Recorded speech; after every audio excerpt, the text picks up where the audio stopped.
Hello, welcome to Kicking the Habit. My name is Reginae Edwards and I'll be your host for this 6-part series on smoking cessation. In this series, we intend to explore various aspects involved with the addiction. We'll look at the personal smoking history of some former smokers and discuss the triggers, strategies, and tools for quitting. As a health educator working in Alamogordo, New Mexico, I was approached by a lady who worked with smoking cessation in our county, and she said, I want you to be trained to teach quit smoking classes. And I said, why? I've never even smoked. I have no way of associating or knowing how to identify with somebody who has smoked and wants to quit smoking. She said, Reginae, I think you can do it. I believe in you and I want to train you. I said, okay, I'll do it. And I went through the training, and I have to tell you, I learned a lot. One of the things that I learned, I would say the thing that I learned the most was we can really all identify with addictions. Whether it's smoking, whether it's shopping, whether it's eating, whether it's gossiping, we all have some sort of addiction or have had some experience with addictions. And so I felt like I could really identify with those who had smoked. Not that I could say I totally identify with having that situation, because you can't know until you've been there. So I'm not going to claim that. However, most of the expertise that I even want to claim, aside from theories and programs and education, the expertise I claim are what I learned from the people that I've worked with. As a facilitator for a course, it was a 13-week course that helped individuals to quit smoking. I learned from their stories. I learned from their experiences. And what we want to share with you over the 6-part series are the experiences of those who have successfully quit. And what we're going to look at now are some friends of ours, Brenda, Isaac, and Kathleen. We want to understand a bit more why they chose to quit, why they chose to smoke in the first place. What are some tools that they use to maintain smoke-free, to even quit smoking? What was their plan? How did they do it, and how can you do it? The first question that we asked was, when and why did you choose to take that first puff? Let's listen to what they have to say. When and why?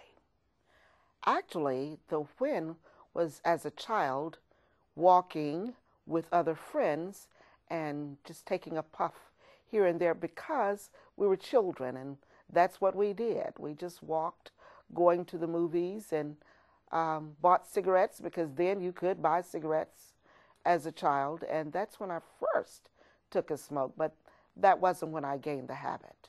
When and why I chose to take my first puff. The first puff of tobacco I took was really a pipe.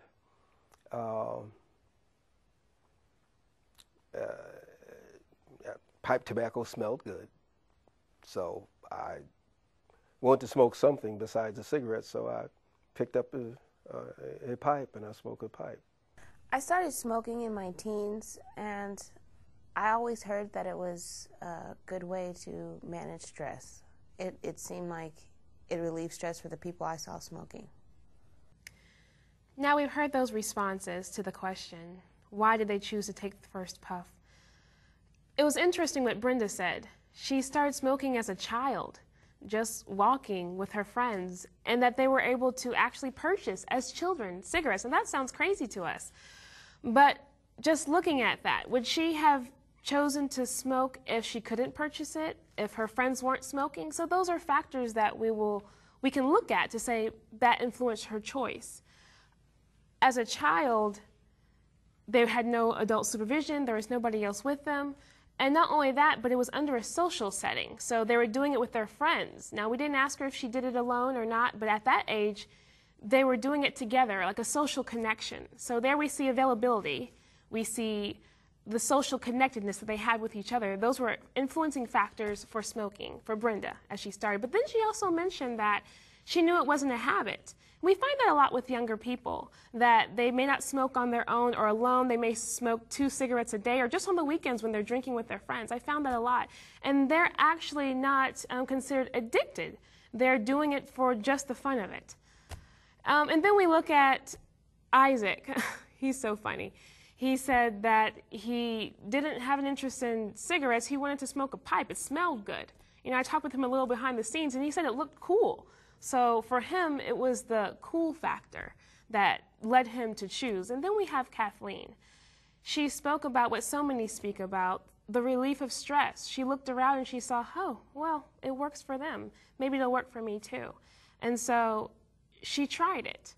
So those are very interesting things to consider when we're looking at why somebody takes the first puff, why somebody makes the choice to take the first puff. Now, the next question that we asked the participants is, why did you continue to choose to smoke? Let's hear their responses. Well, later on, I chose to continue to smoke when I was 14. And at that time, I was actually a young pregnant woman at 14, and I craved cigarettes. So I started to smoke at 14, and I continued to smoke for 5 years.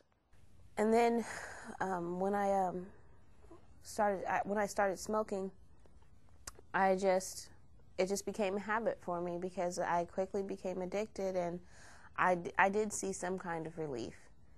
And I held on to it, even though I knew that at the same time, nothing actually was changing in my situation. I graduated from pipe to a cigar, or is that a graduation? I think it's really a step down from pipe to cigar, then to cigarette. I didn't really start smoking cigarettes until after I got in the service. Now, we heard the responses to that question. Why did you continue to smoke? Now, Brenda picked back up at the age of 14, being pregnant, smoking. And I know we all gasp in horror that, one, she's pregnant at 14, and two, she's smoking on top of that. I heard a story once by a guy who was a director for a residential treatment program for those who wanted to quit any type of substance abuse. And he said, imagine that you're in a pit and there's hardly any air there, and there's a hole at the top of the pit, and there's oxygen there, and you need to climb up to get to it. And you are gasping for air. You would step on your friend, your mom, your child, just to get that breath of fresh air. And until you have experienced what it feels like to just want to take a breath of oxygen, you have no idea what it's like to struggle with quitting an addiction. And that really brought it home for me. And when I look at somebody like Brenda at 14, pregnant, who knows what the issues she was dealing with as a young teen mom, we have to be sympathetic to understand that this is a serious issue. Now, for her, she said she continued to smoke for 5 years. Looking at Kathleen, she said she became addicted because she felt some relief. And she even added that even though she knew it wasn't changing her situation, she was looking at the immediate, I have some relief. So she was getting something out of that cigarette. We're looking at Isaac. He went from cigars to, or the pipe to cigars and to cigarette. And he talks about doing this when he was in the service. Now, I've gotten a lot of guys. I had a gentleman who was 72 years old who smoked ever since he was in the Navy in his 20s. And he successfully quit through one of our programs. But it's a very common thing for guys who were in the service. It was very popular. They had smoke breaks, smoking times where everyone just smoked. It was something that they did. So all of these things influenced their choice to continue to smoke, these different situations they were in. So let's consider these things as we interact with people or even see somebody who's smoking. We think, how could you continue to do that? Don't you know what it does to your body? Let's consider these things that our participants are sharing with us. Now, the next question we asked is, what led you to want to quit? Let's hear those responses. The thing that made me want to quit was that I came in contact with some Adventists, and I had taken Bible studies and decided I wanted to be baptized. So I decided I need not to have that habit. And that's what made me want to stop, so that I could be baptized. Well, for a long time, I realized that I needed to quit smoking cigarettes, but I didn't have a strong desire until I formed a personal relationship with Christ, and I knew that hurting myself, and at the time I had a 1-year-old, and hurting my son was not what Christ wanted me to do. When I was over in Vietnam, I flew in a helicopter ambulance. I was a medic, and I came up with a severe case of bronchitis. So to remain on flight status, I had to quit smoking.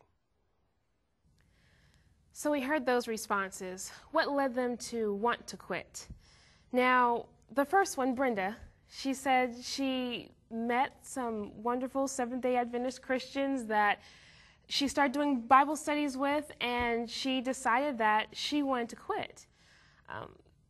Just the influence, just thinking about the influence of others within the circle of somebody who is a smoker, having non-smokers coming into their circle, and they seeing how they are coping with life and the positive, the benefits of being a non-smoker, that encouraged her to also want to do the same.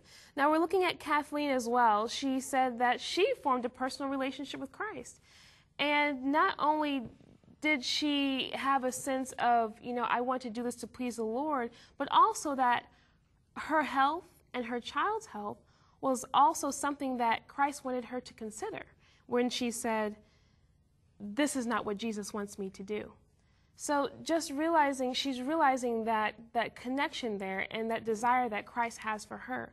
And then we look at Isaac. I like that his was just a little bit different, just so we can see the different reasons why people quit. But he said he got bronchitis. And that, a lot of times, is a trigger for some people to realize, okay, this is serious. This can happen to me. A lot of times we engage in different behaviors thinking that it won't happen to me, especially with younger people. And so for him, it happening to him was a cue to action to say, oh, this is not good. And then he was at risk of losing his job. So all of these different factors were things that were cue to actions for them to choose, hey, it's time. It's time to quit. The next question that we asked, how many times did you quit before the last time you quit? Now, the question was asked that way without even asking them how many times they quit, because a lot of times a person who successfully quits has tried to quit several times before their successful attempt. So if you're listening today and you are someone who smokes, or you know someone who smokes, and you've tried to quit smoking and you haven't done it successfully, know that that is very common. And the goal is to learn from the mistakes of the past or the not so successful attempts in the past and take from that and make the next attempt even more successful. So let's listen to their responses to the question, how many times did you quit before the last time you quit? I quit the first time when I became a member of the Seventh-day Adventist Church. And I didn't pick it up again. The Lord actually delivered me miraculously from it, and I didn't pick it up again for 10 years. Before I overcame smoking, it took 2 times to do that. Yeah, when I was on flight status, I needed to quit, and so I really was able to quit cold turkey without any problem. I quit for 13 years. After that, I slowly picked the habit back up again, really by association. I had a few half-hearted attempts to quit where I would just stop smoking for a few hours or maybe a day because of guilt, but I didn't really put my heart into it until I decided, okay, this can't happen, and I just asked God to take over and basically give me a way out. Now you heard those responses. none of them quit successfully the very first time. Though Kathleen did mention that she made many half-hearted attempts to quit smoking, she never officially said, okay, today's the day, I'm quitting smoking. That's pretty common, where we find participants or those who want to quit, they're just kind of half-heartedly thinking one day, well, maybe I could try not to, but they haven't told anybody, they haven't really made it a concrete decision to actually quit smoking. So again, be encouraged, don't give up. The next question, I want you to listen to this answer. What led you to keep trying after previously not so successful attempts? I don't want to say the word failure because it's not a failure, because we can continue to keep trying. So let's listen to these responses. After the 10 years that I started to smoke again, it was guilt and the knowledge that cigarettes was not good for my body that made me want to stop after starting it again. So it was guilt and the willingness to not mess my body up that way. It was really discouraging, still having strong cravings and still wanting to quit, and not being there mentally. And so I told God that if He didn't take it away, then it wasn't gonna go away. Now you heard those responses.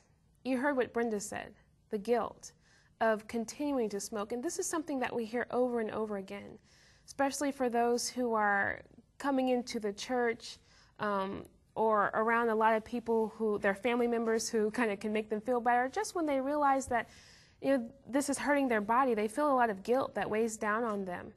And she said that guilt is part of what encouraged her to keep trying, but also just the willingness of wanting her body to be healthier. You also heard from Kathleen. I really think that's interesting how she said she had strong cravings, but she also had a strong desire to want to quit. And that was, a tug of war. And I like how she ended off saying, I told Jesus if He didn't take it away, it wasn't going to go away. So you heard those responses. And again, we want to make sure that we are sympathetic when we have family members or friends who are trying to quit, and just to keep encouraging them. If they're not successful, or if you're not successful, you can continue to try to quit. I'm reminded of a story of a lady that was in one of my classes, and she came because she was diagnosed with COPD, which is a really rough condition on the lungs.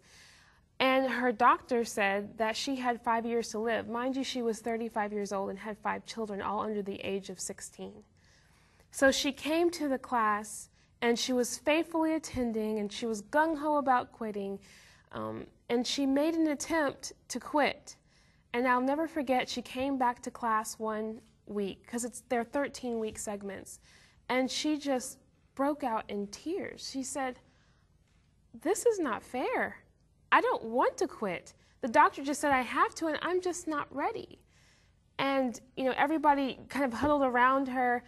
But one thing that we had to assure her of was, you have to come when you're ready. When it comes to choosing to quit, one really important thing is nobody can make this choice for you. Or if you're a family member, you can't make this choice for your grandparent or for your child or for your spouse. This choice has to be something that they own or that you own before it's something that will actually stick. Now, I'm not sure what happened to that young lady after that, but I do know that she was not ready at that time. So don't make your family members feel bad. Let them know that you're there to support them, to encourage them, and that you're going to be there for them when they're ready to choose for themselves when they want to quit. Now let's do a recap of the salient points that we want to look at and consider as we have listened to the responses from our lovely participants throughout this program. We're looking at why people actually choose to start smoking. Now, you heard the different responses, and we're wanting to consider this because we want to put our family members, especially our young people, in a position to where they don't choose to take that first puff. So looking at their social influences, do they have friends that possibly smoke, or friends whose parents smoke? Are they in environments where they might have easy access to people who smoke or to cigarettes? I have a friend that I remember him telling me the first time he started to smoke. He said that he was dropped off at a party when he was in middle school, and his parents did not know, but the child's parents who was hosting the party provided alcohol and cigarettes to those children. Middle school we're talking about. And that's when he began to start smoking in middle school, because of the availability of those cigarettes there and a parent choosing to give those cigarettes and alcohol to those children. So we want to seriously consider who are our children's influence, their social influences, and protect them from having that easy availability to cigarettes or any tobacco products for that matter. I'm reminded of another story. It's kind of silly. It was of the person who trained me to become a tobacco cessation facilitator. She said that when she was younger, about the age of 5, she found one of her parents' cigarettes and she took it. It was already kind of lit, you know how it's just there sitting in the ashtray. And she said she picked it up to kind of play with it, and her dad caught her. And he came and he says, "Oh, you want to smoke?" And he gave it to her to smoke.